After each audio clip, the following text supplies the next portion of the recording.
Channel cook with Srujani. ಇವತ್ತು ನಾನು ನಿಮ್ಗೆ ಬೀಟ್ರೂಟ್ ಪುರಿ ಮಾಡೋದು ಹೇಗೆ ಅಂತ ತೋರಿಸ್ಕೊಡ್ತಾ ಇದ್ದೀನಿ. ಅದಕ್ಕೆ ಬೇಕಾಗುವ ಇಂಗ್ರೀಡಿಯೆಂಟ್ಸ್ ಏನು ಅಂತ ನೋಡೋಣವಾ. ಗೋಧಿ ಹಿಟ್ಟು ಒಂದು ದೊಡ್ಡ ಕಪ್ಪಲ್ಲಿ 1 ಕಪ್ ಆಗೋಷ್ಟು ತಗೊಂಡಿದ್ದೀನಿ.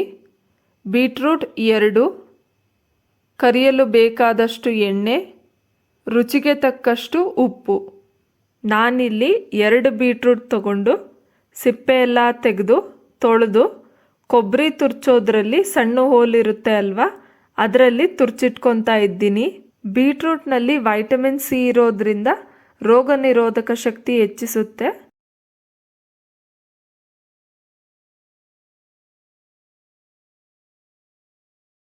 ಈ ರೀತಿ ತುರ್ಚಿಟ್ಕೊಂಡು ಅದರ ರಸನೆಲ್ಲ ಒಂದು ಬೌಲ್ಗೆ ಹಿಂಡ್ಕೊಳ್ಳಿ.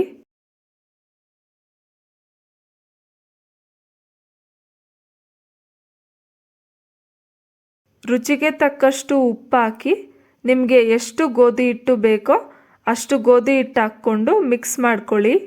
ಒಂದು ವೇಳೆ ನೀರೇನಾದರೂ ಸಾಕಾಗಿಲ್ಲ ಅಂತಂದರೆ ಬೀಟ್ರೂಟ್ಗೆ ಒಂದು ಸ್ವಲ್ಪ ನೀರು ಹಾಕಿ ಹಿಂಡ್ಕೊಂಡು ಹಾಕ್ಕೊಳ್ಳಿ. ಇಲ್ಲ ಅಂತಂದರೆ ಬರೀ ನೀರಾದರೂ ಆ್ಯಡ್ ಮಾಡಿ ಚಪಾತಿ ಹಿಟ್ಟಿನ ಅದಕ್ಕೆ ಮಿಕ್ಸ್ ಮಾಡ್ಕೊಬೇಕು. ಬೀಟ್ರೂಟ್ ರಸ ಹಿಂಡ್ಕೊಂಡಾದ್ಮೇಲೆ ಅದ್ರ pippe ಇರುತ್ತೆ ಅಲ್ವಾ, ಅದನ್ನು ಬಿಸಾಡಬೇಡಿ. ಅದರಲ್ಲಿ ನೀವು ಪಲ್ಯ ಅಥವಾ ಹಲ್ವಾನ ಮಾಡ್ಕೊಬೋದು. ಮಿಕ್ಸ್ ಮಾಡ್ಕೊಂಡಾದ್ಮೇಲೆ ಪ್ಲೇಟ್ ಮುಚ್ಚಿ ಅರ್ಧ ಗಂಟೆ ನೆನೆಯೋದಕ್ಕೆ ಬಿಡಿ. ಅರ್ಧ ಗಂಟೆ ನೆಂದ ಮೇಲೆ ಇನ್ನೊಂದ್ಸಲಿ ನಾದ್ಕೊಂಡು ಪೂರಿಗೆ ಯಾವ ಸೈಜ್ ಬೇಕೋ ಆ ಸೈಜ್ಗೆ ಉಂಡೆ ಮಾಡಿಟ್ಕೊಳ್ಳಿ. ತುಂಬ ಜನಕ್ಕೆ ಬೀಟ್ರೂಟ್ ಅಂದ್ರೇ ಆಗೋಲ್ಲ. ಮಕ್ಕಳಿಗಂತೂ ಬೀಟ್ರೂಟ್ ಪಲ್ಯನೇ ಇಷ್ಟ ಆಗಲ್ಲ. ಅಂಥವ್ರಿಗೆ ನೀವು ಈ ರೀತಿ ಬೀಟ್ರೂಟ್ ಪುರಿ ಮಾಡಿಕೊಡ್ಬೋದು.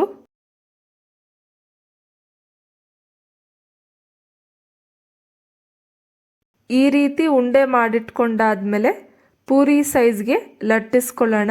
ಮತ್ತು ಇದರಲ್ಲಿ ಐರನ್ ಅಂಶ ಇರೋದ್ರಿಂದ ನಮ್ಮ ದೇಹದಲ್ಲಿ ಹಿಮೋಗ್ಲೋಬಿನ್ ಮೇಂಟೈನ್ ಮಾಡುತ್ತೆ. ಅದು ಮಾತ್ರ ಅಲ್ಲದೆ ಬ್ಲಡ್ ಕಡಿಮೆ ಇರೋರು ಈ ಬೀಟ್ರೂಟನ್ನು ಜಾಸ್ತಿ ಸೇವಿಸಬೇಕು.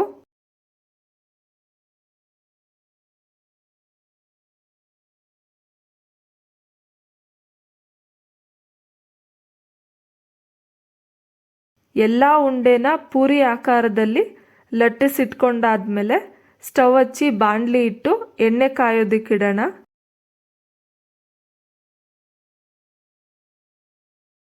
ಎಣ್ಣೆ ಕಾದಿದೆಯಾ ಇಲ್ಲ ಅಂತೇಳಿ ನೋಡೋಣ.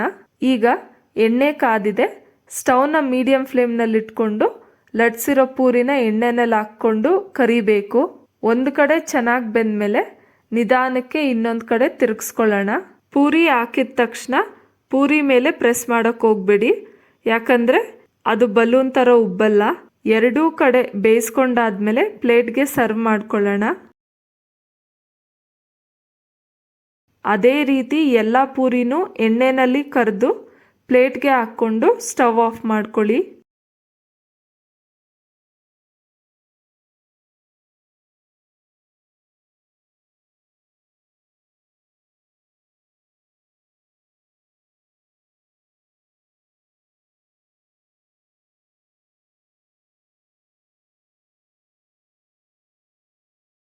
ಈಗ ಬೀಟ್ರೂಟ್ ಪೂರಿ ರೆಡಿಯಾಗಿದೆ.